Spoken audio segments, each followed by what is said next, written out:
un groupe d'experts constitué avec la Chambre d'agriculture du Nord-Pas-de-Calais, Campagne Vivante, le Conservatoire botanique de Bailleul et la Fredon réfléchissent à différentes compositions de mélanges fleuris favorables aux pollinisateurs et aux insectes auxiliaires.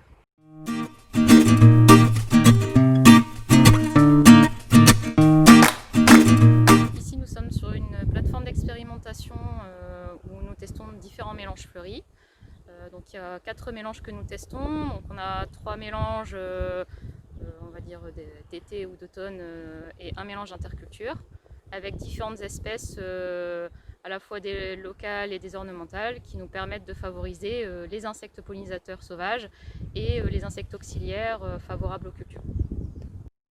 Ici cette année donc on teste 3 de ces mélanges fleuris pour l'efficacité au niveau des insectes. Donc on a différents types de suivi qui sont mis en place pour tester ces 3 mélanges.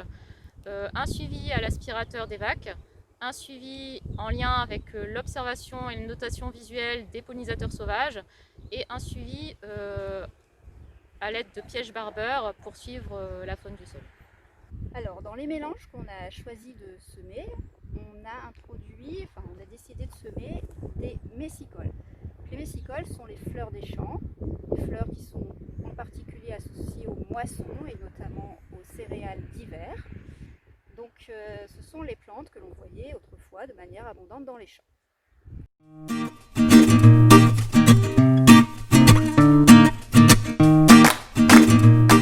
Mes attentes par rapport à cet essai, c'est de comprendre la biodiversité qui existe et donc comprendre les auxiliaires qui peuvent m'aider à lutter contre les insectes.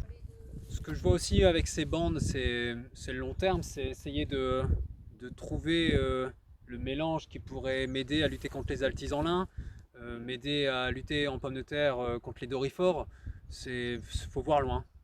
Ce qui est sûr, ça fait partie d'une démarche globale.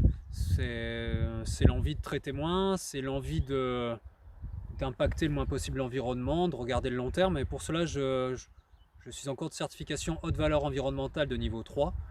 Donc dans un objectif réel de transmettre mon patrimoine. C'est vrai que nous, les agriculteurs, on cultive les champs, on emprunte les terres. Et il faut voir une chose, c'est que on est au milieu de la population, on est au milieu des maisons, et c'est à nous aussi de faire un effort et d'entretenir cette biodiversité.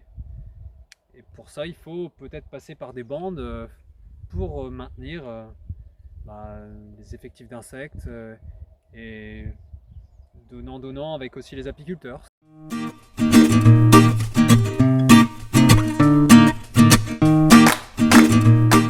On se retrouve ici dans le cadre d'un projet sur les pollinisateurs, donc en milieu agricole pour la partie qui nous intéresse ici. L'idée était d'étudier les pollinisateurs, quelles étaient les espèces, quelles étaient les abondances sur les bandes tampons de ces territoires. Dans chaque territoire, 8 points ont été sélectionnés. Au total 24 points sur les 3 territoires, donc exclusivement sur des bandes soit tampons à proximité des cours d'eau ou alors des bandes qui étaient en limite de parcelle. Donc dedans ont été faits des prélèvements sur les insectes pollinisateurs. Donc il y a eu les cirfes, les hyménoptères et particulièrement les abeilles et les bourdons et les papillons de jour. Du coup on a sélectionné que des espèces qui étaient possibles de semer dans le cadre de la PAC sur les bandes tampons. Donc il y a une liste et dans cette liste, par rapport aux pollinisateurs qui étaient présents, aux espèces qu'on souhaitait voir venir, on a sélectionné des familles dans les fabacées, les astéracées et dedans pris des espèces qui étaient possibles via la PAC. Donc on va trouver dans le semis du trèfle blanc, du trèfle des prés, du lotier corniculé, donc là dans les fabacées qui sont très riches en pollen et en nectar. Et pour la diversification des couleurs, on a ajouté aussi de la chicorée, de l'aquilée millefeuille, de la carotte sauvage, de la mauve, de la centaurée, de la cardère. Enfin voilà, au total, c'est 12 espèces qui ont été semées.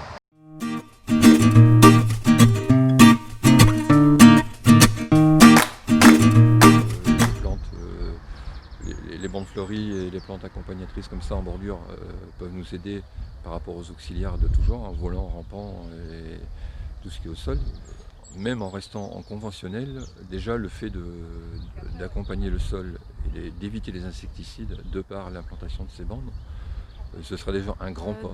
Grâce à la diversité des plantes, ça m'a permis d'observer une foultitude d'insectes que, à la limite, je prenais tous les jours. Je suis dans les champs, mais je ne prends pas le temps de m'arrêter. Il y a du travail, et là, pour le coup, c'était intéressant de voir que j'avais là sous la main, on va dire, des insectes auxiliaires et aussi des pollinisateurs qui pouvaient s'occuper des ravageurs de mes cultures. Voilà. Donc pour anticiper une réglementation qui risque demain d'être encore plus sévère pour nous, je pense qu'il faut s'y prendre dès à présent, quoi. Voilà. Être acteur plutôt que subir une situation. Ces parcelles qui sont fleuries, elles attirent le regard. Et c'est assez frappant de voir que vous avez même des automobilistes qui s'arrêtent pour prendre des photos. Et du coup, personnellement, ça redore un petit peu le blason, quoi.